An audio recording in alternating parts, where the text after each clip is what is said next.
Hello, welcome all. आज आपण पाहणार आहोत डिस्टन्स आणि डिस्प्लेसमेंट याच्यामधला जो डिफरन्स आहे तो डिफरन्स पाहणार आहोत. पुन्हा याच्यामधलं काय काय फरक राहते ते बघू आपण. तर सर्वप्रथम डिस्टन्स मध्ये बघू. The actual length of path travel by particle or body is called as distance. ज्याला आपण डिस्टन्सचे आपण डेफिनेशन म्हणून घेऊया. The actual length of path travel by particle or body is called as distance. SI unit of distance is meter.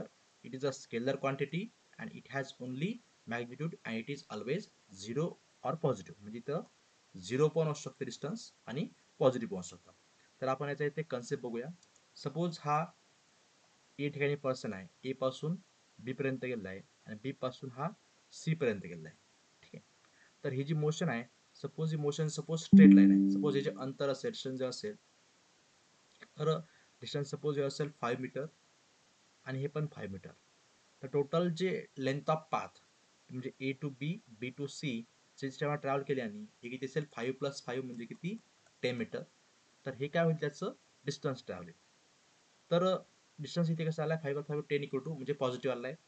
किंवा suppose एखादा object जर समजा H ठिकाणी उभं असेल, एकाच ठिकाणी उभं असेल, त्याला म्हणतो आपण स्टेशनरी. त्या ठिकाणी ऑब्जेक्टचं जे डिस्टन्स आहे ते किती राहील तर 0 राहील.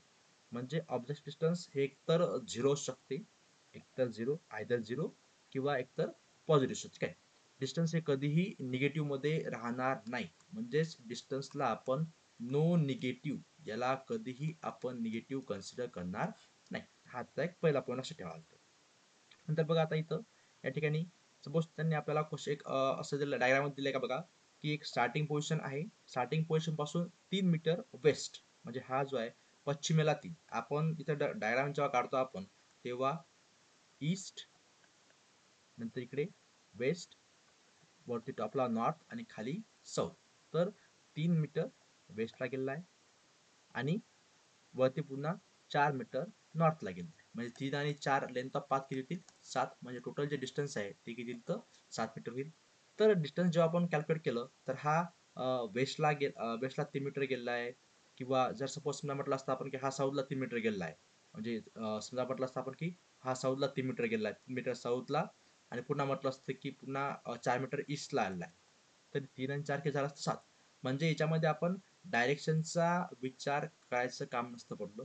नेमकं पण जेव्हा आपण डिस्टन्स कॅल्क्युलेट करतो तेव्हा डायरेक्शनचा विचार करायची आवश्यकता नाही आहे. मग तो लेफ्टला जाओ, राईटला जाओ, वरती जाओ, खाली जाओ, तरी डिस्टन्स हे नेहमी कसं राहते पॉझिटिव्ह राहते. म्हणजे इथं आपण डायरेक्शन नॉट कन्सिडर, आपण इथं डायरेक्शनचा विचार करत नाही, फक्त मॅग्नेट्यूडचा उपयोग करतो पाहतो. म्हणून याला म्हणतो आपण काय स्केलर क्वांटिटी. म्हणजेच the physical quantity having only magnitude, त्याला फक्त काय मॅग्नेट्यूड आहे, त्याला म्हणणार आपण स्केलर क्वांटिटी. तर डिस्टन्स ही काय आहे स्केलर क्वांटिटी आहे आणि it is always positive or zero. आणि त्याच्यामध्ये मेजर करतो आपण मीटरमध्ये. आणि काय असते त्याची definition, it is a actual length of path. ज्या पाथने तो ऑब्जेक्ट ट्रॅव्हल केला असेल त्या पाथची लांबीच म्हणजे काय distance. So let us move towards the displacement. आता बघूया आपण डिस्प्लेसमेंटचा कन्सेप्ट काय. तर बघा डिस्प्लेसमेंटचे आपण डेफिनेशन बघितलं तर the shortest or perpendicular distance between initial position and final position is called as displacement. तर एखाद्या मोशन मध्ये आपल्याला शॉर्टेस्ट डिस्टन्स इनिशियल पोझिशन आणि फायनल पोझिशन, जसं की आपण मगाचं एक्झाम्पल बघितलं होतं की हा काय ऑब्जेक्ट बॉडी जो आहे 3 मीटर हा वेस्टला गेलेली आहे, तर 4 मीटर नॉर्थला गेलेली आहे. ठीक आहे. तर या बॉडीचं आपल्याला काढायचं आहे, ही जी पोझिशन आहे हे होईल त्याची इनिशियल पोझिशन आणि हे होईल त्याची फिनिश किंवा फायनल पोझिशन. तर याच्यामधलं जे अंतर आहे शॉर्टेस्ट अंतर केव्हा मिळतं आपल्याला, जेव्हा आपण त्याला स्ट्रेट लाईनने जेव्हा आपण जॉईन करतो तेव्हा आपल्याला काय मिळतं त्याचं शॉर्टेस्ट अंतर आपल्याला मिळतं येत नाही. तर शॉर्टेस्ट अंतर आपण तर कसं इथं आता समजा आपण इथं, तर हा स्टार्टिंग पॉईंट आहे आणि हा आपला फिनिशिंग पॉईंट किंवा एंड पॉईंट. तर याच्यामधलं जर आपण म्हणतो शॉर्टेस्ट अंतर, तर ह्या आपल्याला असं स्ट्रेट लाईनने जोडावं लागेल. आणि स्ट्रेट लाईन जोडल्यानंतर आपल्याला हा इथं बघा इथं राईट अँगल तयार होईल. राईट अँगल तयार झाल्यानंतर आपल्याला मिळतंय की हे जे अंतर आहे हे अंतर आपल्याला अकॉर्डिंग टू पायथागोरस थेरमने मिळून जाईल. पायथागोरसने काय हा काय होईल तर या ट्रायंगलचा 90च्या समोरची बाजू म्हणजे हा होईल त्याचा आपल्याला कर्ण म्हणजेच हायपोटेनियस. तर हायपोटेनियस जो आहे हा करा होतो उरलेल्या दोन साईडच्या स्क्वेअरची ॲडिशन. म्हणजेच आपल्याला काय मिळतं 3 स्क्वेअर प्लस 4 स्क्वेअर. तर इथं काय मिळतं 9 प्लस इथं काय मिळतं 16 इज इक्वल 25 आणि हा काय येणार हायपोटेनिसचा स्क्वेअर म्हणजे इथं म्हटलं आपण हायपोटेनिसचा स्क्वेअर इज इक्वल 25 तर हायपोटेनिस किती लिहिलं तर 5 म्हणजे हा जो डिस्टन्स आहे shortest distance between starting portion आणि एंड पोर्शन ते किती येणार आपलं 5 मीटर म्हणजे या केसमध्ये जर म्हटलं आपण डिस्टन्स किती आलं आपलं 7 मीटर तर डिस्प्लेसमेंट किती आलं इथं 5 मीटर म्हणजे या केसमध्ये काय होतंय आपलं डिस्टन्स हे डिस्प्लेसमेंट पेक्षा जास्त आहे म्हणजे डिस्प्लेसमेंट हे डिस्टन्स पेक्षा कमी आहे इथे बघा याला पहिला पॉईंट येतो S I unit of displacement is metre तर डिस्टन्स युनिट पण काय मीटरच आहे displacement is a vector quantity म्हणजे डिस्प्लेसमेंट हे काय व्हेक्टर क्वांटिटी आहे व्हेक्टर क्वांटिटी आहे म्हणजेच याचा अर्थ याच्यामध्ये काय मॅग्निट्यूड आहे प्लस सोबती कायच्या डायरेक्शन मॅग्निट्यूड आहे प्लस काय सोबतीच्या डायरेक्शन पण आहे म्हणजे जेव्हा आपण डिस्प्लेसमेंट कॅल्क्युलेट करतो तेव्हा आपल्याला मॅग्निट्यूड आणि डायरेक्शन दोघांचाही विचार करावा लागतो म्हणजे displacement has magnitude and direction it may be zero आता पहिली गोष्ट डिस्टन्स मे बी झिरो असते डिस्प्लेसमेंट मे बी पण झिरो असू शकते जसं की फॉर एक्झाम्पल बघा सपोज हा ऑब्जेक्ट या ठिकाणी आहे आणि स्टेडीच आहे तर याचं डिस्टन्स आणि डिस्प्लेसमेंट दोघे काय असणार झिरो असणार म्हणजे या केसमध्ये distance is equal to displacement आता डिस्प्लेसमेंट इज पॉझिटिव्ह आता या केसमध्ये ऑब्जेक्ट हा ईस्ट वेस्टला गेल्यानंतर नॉर्थला गेलेला आहे तर या केसमध्ये डिस्टन्स किती आला आहे 7 मीटर आणि डिस्प्लेसमेंट किती आला आहे 5 मीटर या केसमध्ये डिस्प्लेसमेंट हे पॉझिटिव्ह आहे 5 मीटर आहे डिस्टन्स ऑलरेडी पॉझिटिव्ह राहते ठीक आहे या केसमध्ये काय ना डिस्प्लेसमेंट हे पॉझिटिव्ह आलं आहे जसं की आपण डिस्प्लेसमेंट आणि निगेटिव्ह आता बघा तिसरी केस कोणती निगेटिव्ह सपोज आपण म्हटलं तर ए ठिकाणी आहे नंतर हा राईटला गेलेला आहे 5 मीटर राईटला गेलाय तो 5 मीटर आणि पुन्हा तिथून तो बी ठिकाणी गेला राईटला बी ठिकाणी गेला 5 मीटर आणि पुन्हा सपोज तो बॅक टर्न झाला आहे म्हणजे या बी ठिकाणी तो पुन्हा काय आलाय रिव्हर्स आलाय सपोज तो इथून हा पुन्हा रिव्हर्स आलाय सपोज इथं 7 मीटर किती इथं 7 मीटर तर या केसमध्ये आपण डिस्प्लेसमेंट हे किती राहू शकते तर जसं आपल्याला माहित आहे कोऑर्डिनेट सिस्टीम मध्ये आपण या साईडला अशी आपली कोऑर्डिनेट सिस्टीम असते इकडे एक्स आपण पॉझिटिव्ह घेतो इकडे आपण निगेटिव्ह घेतो वाय वरती पॉझिटिव्ह घेतो आणि खाली निगेटिव्ह घेतो म्हणजेच याच पद्धतीने जे आहे ह्या आपण इथे पण सिस्टीम यूज करणार जर ऑब्जेक्ट जर राईटला जात असेल तर पॉझिटिव्ह म्हणजे ए टू बी हा ऑब्जेक्ट मूव्ह झाला तर हा येणार +5 टू बी आणि बी पासून पुन्हा ए पर्यंत वापस आलाय टोटल जे अंतर आहे बी सपोज इथं पॉईंट सी असेल तर बी टू सी तर हे सपोज जर डिस्टन्स असेल 7 मीटर हे असेल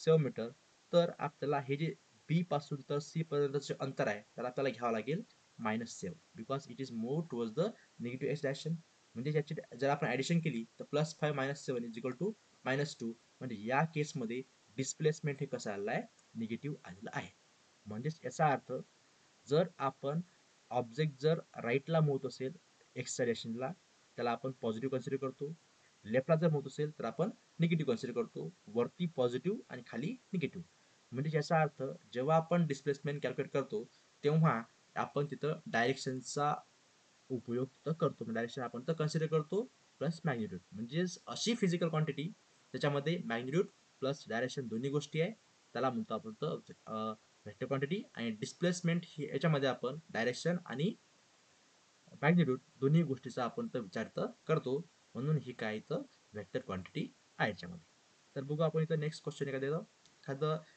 क्वेश्चन दिला बघा हा find the distance and displacement is going from point A to B आता पॉइंट ए पासून तर पॉइंट बी पर्यंत जेव्हा एखादा ऑब्जेक्ट मूव्ह होतो तर तेव्हा ऑब्जेक्टचं नेमकं त्यांना डिस्टन्स आणि डिस्प्लेसमेंट किती कॅल्क्युलेट सर्वप्रथम आपण डिस्टन्स कॅल्क्युलेट करूया डिस्टन्स म्हणजे काय होते पाथ लेंथ किंवा त्या ऍक्च्युअल लेंथची त्या मार्गाची लांबी पाथ ऑफ लेंथ किंवा लेंथ ऑफ पाथ द्या लेंथ ऑफ पाथ तर ए पासून पर्यंत बी पर्यंत तर ए पासून बी पर्यंत असताना ए पासून या पॉईंट पर्यंत जे अंतर आहे ते किती दिलं आहे 8 मीटर आणि पुन्हा इथून जो आहे इथून हा आपल्याला अशा पद्धतीने तो जो बॉडी आहे ते जे आहे ऑब्जेक्ट जो आहे तो ऑब्जेक्ट सेमी सर्कल या मार्गाने तो जात आहे आता आपल्याला ही जी लांबी आहे हा सेमी सर्कल आहे सेमी सर्कलचं हे काय इतका होणार आपलं हे हा होणार याचा परिघ किंवा त्याला म्हणतो आपण perimeter perimeter of that circle. तर पेरीमीटर किती राहते 2πr. तर इथे पेरीमीटर 2πr राहतो. तर आपल्याला इथं काय दिलेलं आहे, हा अर्धवर्तुळ आहे म्हणजे सेमी सर्कल आहे. तर इथं पेरीमीटर किती घ्यावं लागेल, त्याच्या अर्ध घ्यावं लागेल. सपोज जर आपण त्याला 2 ने डिवाइड केलं 2πr अपॉन 2, 2 कॅन्सल, म्हणजे आपल्याला मिळेल पाय इंटू आर. तर इथे आरची किंमत जी आहे ती दिली आहे 7 मीटर. तर आपण बघूया इथं किती येईल, 22/7 multiply 7, 7 7 cancel is equal to किती आलं, 22 मीटर. म्हणजे हे जे अंतर आहे that semi circle is equal to 22 metre आणि हे 8 मीटर. म्हणजे ऍक्च्युअल जो डिस्टन्स आहे ते किती होईल, distance is equal to 8 metre plus हा आला इथं 22 मीटर. म्हणजे आपल्याला इथं डिस्टन्स मिळेल 30 मीटर. ठीक आहे, ते ऍक्च्युअल लेंथ ऑफ पाथ. आणि डिस्प्लेसमेंट जर समजा बघायला झालं आपल्या इथं, डिस्प्लेसमेंट हे काय राहणार, स्टार्टिंग पोझिशन ए आणि फायनल पोझिशन बी. स्टार्टिंग पोझिशन ए आणि फायनल पोझिशन बी याच्यामधलं जे शॉर्टेस्ट जे अंतर आहे त्याला आपण काय म्हणायचं, डिस्प्लेसमेंट. तर शॉर्टेस्ट डिस्टन्स कसं मिळेल, याला जेव्हा आपण सरळ लाईनने पॉईंट ए आणि पॉईंट बी ला आपण जेव्हा असं जोडणार तेव्हा हे काय होणार, याचं शॉर्टेस्ट डिस्टन्स स्ट्रेट लाईन जोडल्यानंतर. आता हे जे अंतर आहे हे अंतर किती होईल, तर इथून यापर्यंत 8 मीटर. तर इथपर्यंत काय झाली रेडियस पुन्हा किती 7 मीटर. आणि हे पण काय त्याची रेडियस म्हणजे किती 7 + 7 14. म्हणजे जे डिस्प्लेसमेंट आहे किती होणार, 8 + 7 + 7. तर किती लिहितं, 8 × 15 + 7 इज इक्वल टू 22 मीटर. म्हणजे आपल्याला या केसमध्ये डिस्प्लेसमेंट हे किती येत आहे 22 आणि डिस्टन्स किती येत आहे 30 मीटर. म्हणजे आपलं डिस्टन्स जे आहे ते आलं इथं 30 आणि डिस्प्लेसमेंट आलाय 22 मीटर. 30 मीटर आणि 22 मीटर. तर अशा पद्धतीने आपण वेगवेगळ्या याच्यामध्ये आपण डिस्टन्स आणि डिस्प्लेसमेंट कॅल्क्युलेट करू शकतो. आता लास्ट टॉपिक बघू आपण या व्हिडिओतला, difference between distance and displacement. तर डिफरन्स बिटवीन पहिला जो पॉईंट आहे तो त्याची डेफिनेशन राहणार आहे डिस्टन्स आणि displacement. The actual length travel by the particle or body is called as distance. तर आपण ज्या ऍक्च्युअल मार्गाने तो ट्रॅव्हल करतो, actual length of path travel by particle or body is called as distance. तर इकडे राहणार डिस्प्लेसमेंटमध्ये शॉर्टेस्ट किंवा perpendicular distance between initial position and final position it is called as displacement. Second point, distance is a scalar quantity while displacement is a vector quantity. Third point, distance has only magnitude. Here in displacement both magnitude and direction. Distance is zero or always positive. Displacement may be zero, positive or negative. SI unit of distance is meter आणि याचं बघा metre.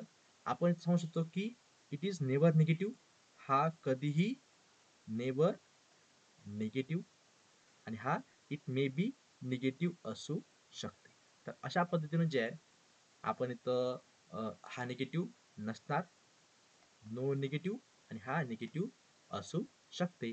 तर अशा पद्धतीने आपण distance आणि displacement याच्या संदर्भात आपण तिथं डिफरन्स जो आहे तो इथं डिटेलमध्ये बघितलेला आहे.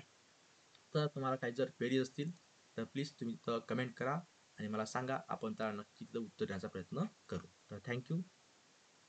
जय हिंद, जय महाराष्ट्र.